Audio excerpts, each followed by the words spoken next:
Now, what's a small deer parcel? A lot of people refer to small parcel deer management, and about half my clients are 60 acres or less per year. So out of 80, 90 clients, half of those are in that range. And I have quite a few clients that are 300, 400, 500 acres. I've worked on up to 4,000 acre parcels. So what is a small parcel? A small parcel to me is a parcel size that doesn't apply to the basic science of whitetails. And so there's a lot of great whitetail science out there, and I know a lot of great whitetail research biologists, scientists, the QDMA, for example. Great group of folks, highly schooled individuals, but when it comes to applying that science to small parcels, there's a lot of good science that doesn't apply to your small parcel. And again, what's a small parcel? I would say anything from 500 to 1,000 acres or less. And again, I'm not saying that's a small parcel, but as it applies to whitetail science, unless your parcel encompasses the yearly movements of a deer and you have that large general overall movement of whitetails and you encompass that, then you have a small parcel. And let's face it, my average client is right around 100 acres. The properties I like to own or work on, I'm buying one that's almost 25 acres. So it's a little parcel. The parcels I hunt on right now are 40 to 50 acres, right around there. And this one we're on right now is 30 acres of cover. So that's what all this is about. There's some great science that's bad science for small parcel deer management. We're going to go through those. And the first is buck movement. A lot of the science that applies to overall buck movements are created and really defined and really tracked so that they can pass peer review and peer review articles, whitetail research articles based on large tracts of land, big public land settings, big private land settings, whether it's in the southeast, southwest Texas area, could even be Pennsylvania, and big movements on public land. And when there's open space, open timber, when you don't have a lot of high hundred numbers per acre, when you don't have individual plots of 40s, 80s, 160 acre parcels where people are actively concentrating deer in smaller locations, and you have applied hunting pressure, 10, 15, 20 hunters per section of land, per 640 acres, then buck movements that are shown for scientific research in the relationship of mature bucks to each other, and the indications that science actually finds and projects does not fit for small parcels. Instead, small parcels, what's really hard about small parcels and researching small parcels, I talked to John Azoga about this years ago. He's probably the most respected deer research biologist, whitetail biologist that I know personally or have ever met. And he explained to me, I said, well, why can't we do this on small parcels? Why can't we track how deer move and relate to each other? Because I'm seeing on small parcels that deer don't do what the science says. And especially as it relates to buck movement. And he said, tens of millions of dollars spread out over many different complexities, many variables, and to the point where you could spend tens of millions of dollars and it wouldn't pass peer review, it wouldn't pass the scrutiny of peer review, so that it couldn't be in that scientific wildlife journal and actually show in whitetails that this is what they do conclusively. That is good science for those big parcels. And I'll explain this a little further. What I find on small parcels, for example, is one, deer, bucks, they still might have a 3-mile home range, but that 3-mile home range is an average. I find that in the UP of Michigan, if you add in yarding, they can move 12 miles within the same hunting season, moving down 15 miles, 20 miles in some cases to get to a deer yard where they stay all winter. Just looking at the hunting focus, when you have big timber, deer move further. For example, I shoot bucks out in the swamps 2 miles from where they're baiting, or mile and a half from where they're baiting, 3/4 of a mile. And I'll shoot these bucks back in the morning, back in those locations. Dylan and I actually hunted those areas this year for a day and a half. I love that in my old stomping grounds. But when I'm out there, I'm hunting a mile plus, mile and a half back from their preferred food sources in the middle of the night, and they'd think nothing of traveling that every day, daylight hours, moving back and forth. That's not the same in a concentrated ag region where you have mature bucks every 160 acres, 80 acres, 200 acres, and you find a lot more concentration of bucks.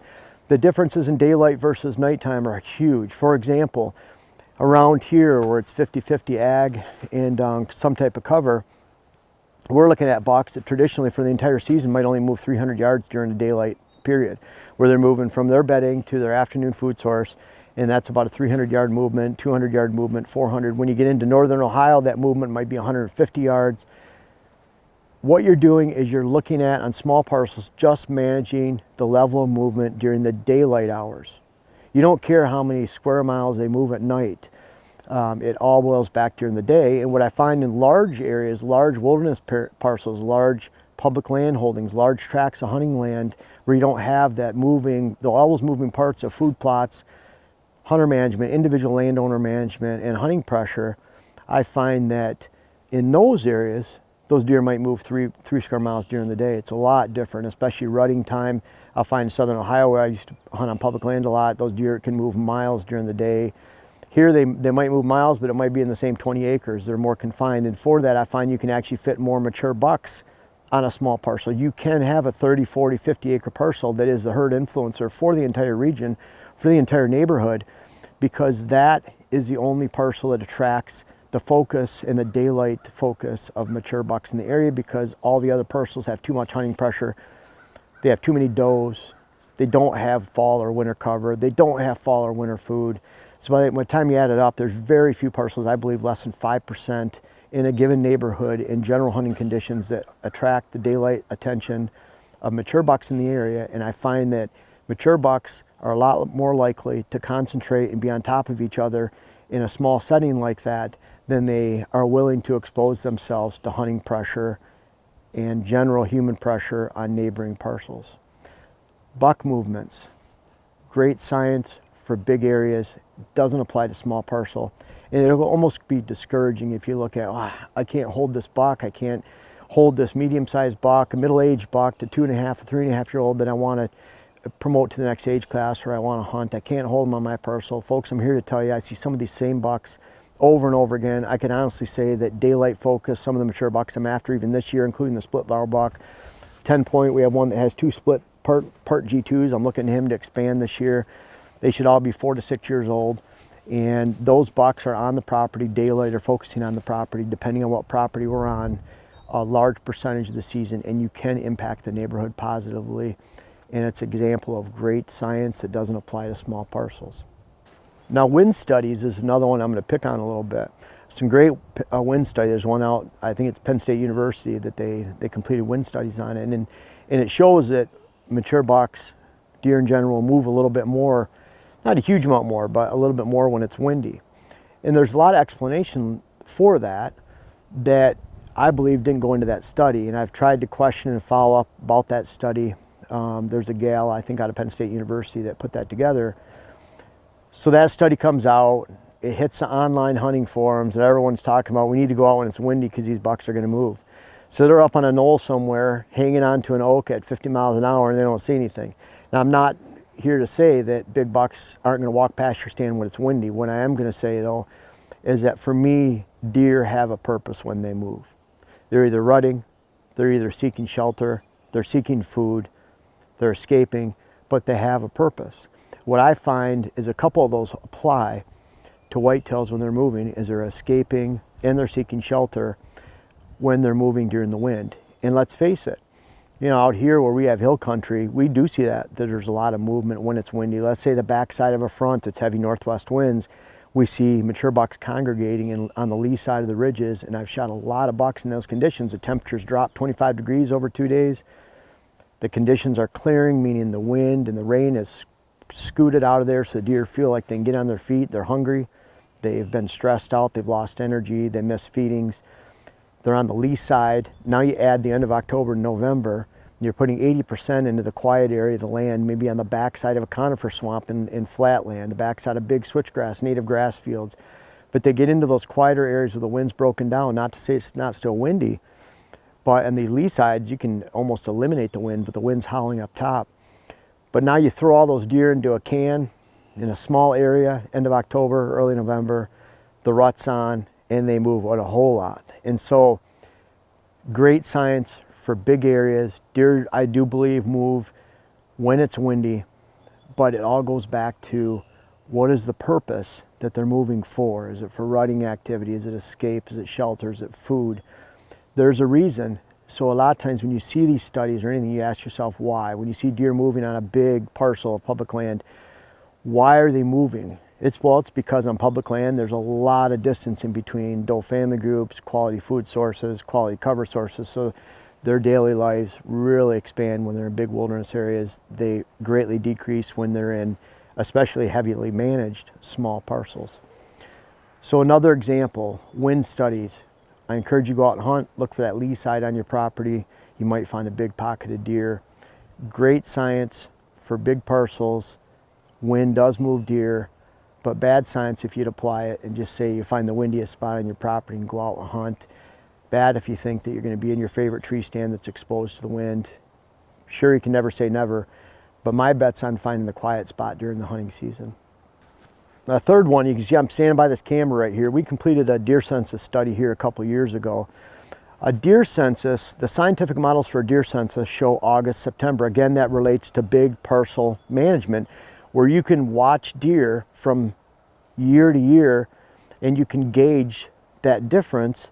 And it's on properties that are large enough, big private land holdings, we're talking thousands of acres, or big public land settings, where you can actually gauge the difference in deer from year to year. But on small properties, that does not apply. A scientific census is great science. It's great managed for big parcels, but it's not for your small parcel. August, September represents a pivot point in the deer herd.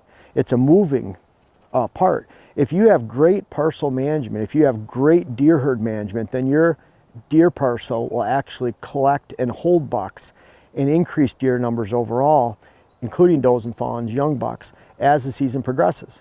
So August, September right here, that's that pivot point. If you have a great parcel, it's going up. It should peak out in October, November, December. That should be the climax of when those deer are actually on your property. That's the ultimate time of the year when you can influence a herd, when you can hunt the herd, when you can promote the herd, when you can you can actually work on the makeup of the herd with population control. And if you have a poor parcel at that time, August, September, that pivot point again, then the deer numbers are going down. So if you're taking a census at the pivot point, that tells you nothing. What's your fall herd going to be? That's what you really need to know. I encourage you to take a census in October, November. That'll give you a true reflection of not only what your herd is doing at the time, but how well you're actually managing the herd, managing the habitat, and actually your ability to influence the herd in the neighborhood. Because let's face it, August, September, you don't influence a herd. You don't make a herd, you don't create a herd, you don't hunt a herd. So that's a pivot point. Great science for big parcels that does not apply to small parcels. And again, if you have 500 to 1,000 acres or less, you're in that small parcel category because you don't control and encompass the 365 days of life of a whitetail on your property. So we're talking, and again, typically going to my average viewer, reader out there probably has 40 to 100 acres, 160 at the most. That's a big parcel. That's even a big parcel for what I go look at on an annual basis. So again, great science, bad application for small parcels. Now, the fourth I'm going to talk about is timber management.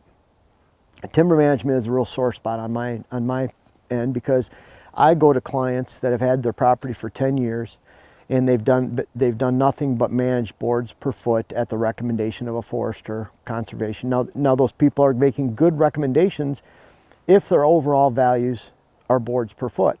But the reason I'm there is because they're having poor wildlife population, or experiencing poor wildlife population, experiencing poor whitetail hunts, herds, and whitetail populations because they've been managing for oak savannas, oak in general. They're hacking and squirting out their box elder, their aspen, their basswood, their soft maple in favor of hardwood regeneration for someone's goal to produce more boards per foot. Ultimately, they bought it for wildlife. And I encourage you, if you can't afford to not manage the hardwoods on your parcel, and that's what's holding you back and you know it, I encourage you to sell your land.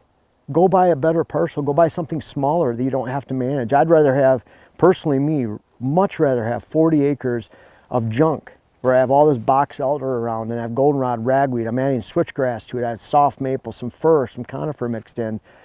A lot of garbage, no timber value. Aspen, birch. I have all this garbage growing on this property, but it equals a mecca of wildlife and whitetail potential. I don't want to manage trees. And I'm not saying it's a bad thing to manage trees. What I'm saying is, if it's holding you back, there's a lot of great science as it applies to creating boards per foot on your land. which is great science if you want to manage trees. But if you want to manage wildlife, the lower the timber value on your land, the better the value for wildlife. I've seen it hundreds of times over. That's a sore spot with me. I had a recent client where he had 30 acres of mature red pine. The forester was telling him to take 10 acres out. They rode it out. And the forester was saying, yeah, we'll get another cut in 10 years on that, and then you'll probably get a cut in 20 years. In the meantime, there's no regeneration growing. There's a big dead spot of 30 acres out of his 60 acres, half his land. And he's gonna wait 10 years for better timber value when he's saying, I don't care about the timber value, I want wildlife. Well, you can bet after I was there, he's making a call to the forester, telling the forester, you cut these down, or I'm cutting them down myself, or I'm finding another logger or someone that'll cut these down for me because I bought this land for wildlife. That was an entire family goal. And I'm not saying the forester was wrong. I'm saying that it was bad timber management science as it related to a whitetail wildlife goal. And often they are drastically different goals for the same property. And that's where, again, great science, bad application for small parcels. So whether it's timber management, census, buck movements, wind reaction, and you could probably go on down the list. Think about a lot of this science. There's not enough time, dollars, or really results that would pass the scrutiny of peer review to complete studies on these small parcels. I have the luxury of seeing these small parcels 80 to 90 times a year, different parcels, analyzing them, getting feedback from what's gone on in the previous decade that they own the land, 20 years, 1 year, whatever it might be. Now, I hope you like all this information, whether you believe it or not. You know, again, I'm on small parcels all the time. So this is what I see. This is part of my profession. This is what I do for the entire year. And unfortunately, there's not a lot of science that backs up anything when it comes to small parcels. The big science, the big parcel science does not apply to your land. I hope you like all of this information. I have many playlists for just about every whitetail topic. In fact, I encourage you to use YouTube and Google as a search engine for my content. If you type in just about anything as it relates to whitetail, from switchgrass to trail cameras to nocturnal bucks to mock scrapes to water holes to food plots, and all the strategies in between, and then go on and on, the rut, the annual rut forecast, whatever it might be, if you type that in, Google, YouTube, my content usually comes at the top. And so for an easy search engine, just use Google or YouTube to find my stuff. Very easy to do so. we're gonna try to release 200 videos this year. I love getting this information out there to you, because I believe the faster, the more I go on properties, the more I learn. I wanna bring it to you guys because I get excited about this stuff. I get excited about delivering it to you and hearing the feedback of it, improving your hunt and your herd and your habitat for decades to come. That's what fuels me. I love the feedback. Please subscribe to the channel. I hope you enjoy the information, and thank you for listening to this. Again, this is not a knock on good science. There's a lot of good science. There's a lot of good research biologists, but that doesn't mean that large property science applies to your small property science. And I want you to think about that, ask why, and investigate and report back to me.